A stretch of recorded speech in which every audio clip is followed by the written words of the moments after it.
ako pwedeng pumikit na lang sa harap ng isang tahasang paglabag sa ating saligang batas. Kapag may kapangyarihan, may lusot. Kapag mataas ang posisyon, immune sa tanong o investigasyon. Tama na, panahon ng baguhin ito. We must accord the decision of the Supreme Court the same respect that they give the laws that we enact as the legislative. The decision is very clear. No impeachment court was validly convened. That's my vote.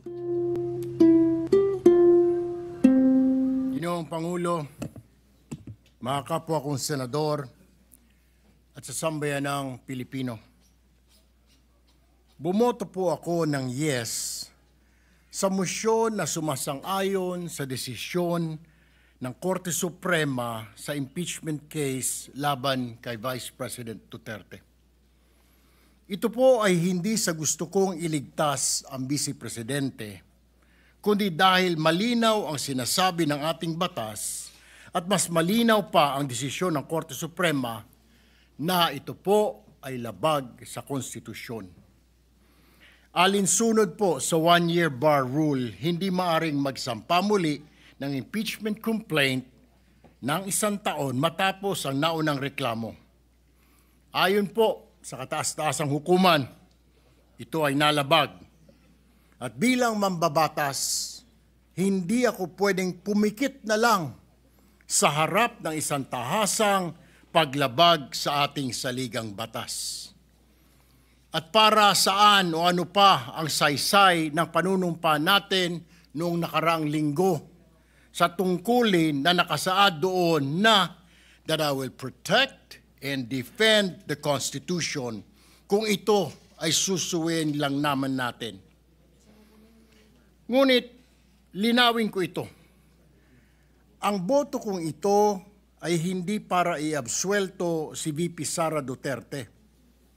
Sa totoo lang po, gusto ko siyang humarap sa paglilitis upang maipaliwanag ang mga issue upang sumagot sa mga tanong ng taong bayan at upang harapin anumang pananagutan kung ito'y nararapat.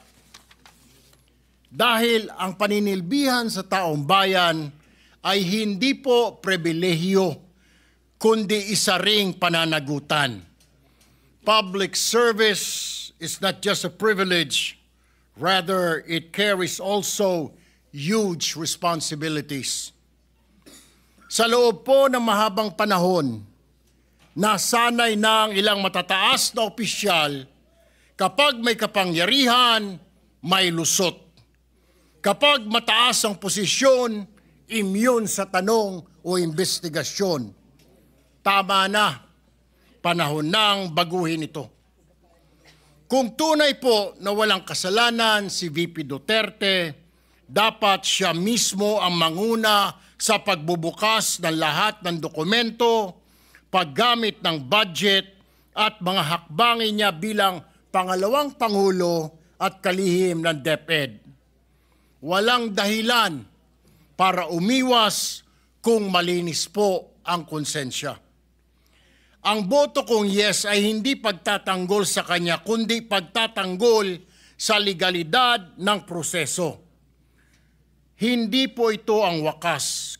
Kung may basehan at sa tamang panahon, hindi po ako magdadalawang isip na suportahang muli ang isang lehitimo at makatarungang impeachment.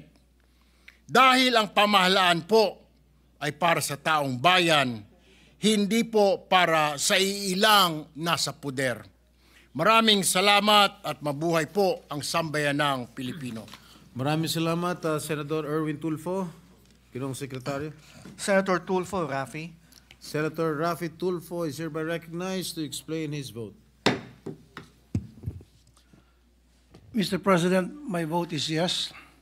Let me explain my vote.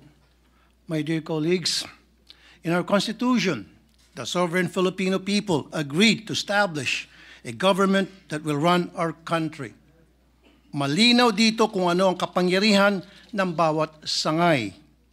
Ang legislatura ang tagagawa ng mga batas.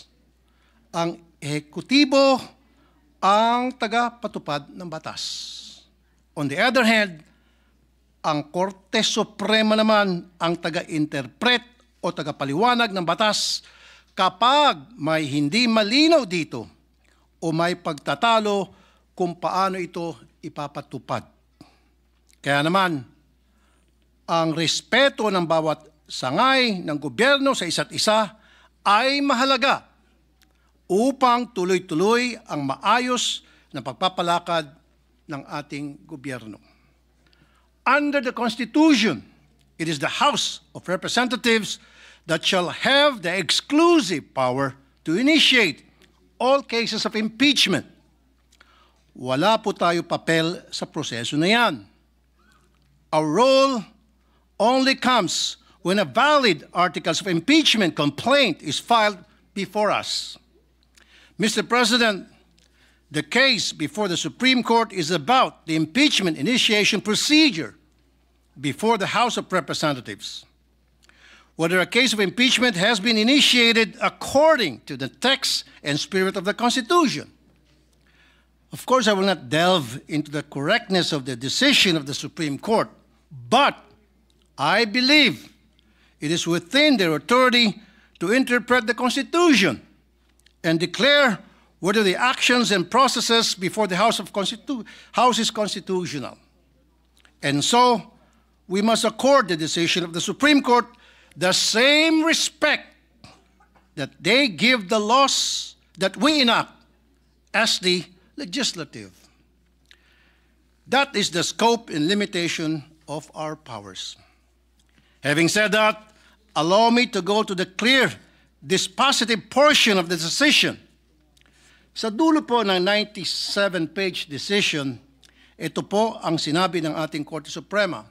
Una, the articles of impeachment are unconstitutional and are deemed null and void ab initio. In other words, walang bisa nung simula pa lang. Second, the court said, the Senate did not acquire jurisdiction to constitute itself into an impeachment court. Ibig sabihin, hindi nagkaroon ng Senado ng kapangyarihang maglitis bilang impeachment court. Mr. President, I agree that we should abide by the decision of the court to avoid any constitutional crisis. And if I were to take the duty to my heart, I believe the decision is very clear. No impeachment court was validly convened. That's my vote. With that said, however, there are concerns raised regarding the decision. So it is important for the Supreme Court to address these concerns. I have faith in the Supreme Court that it will perform its mandate. That's all. Thank you, Mr. President. Thank you, Senator Raffy Tulfo.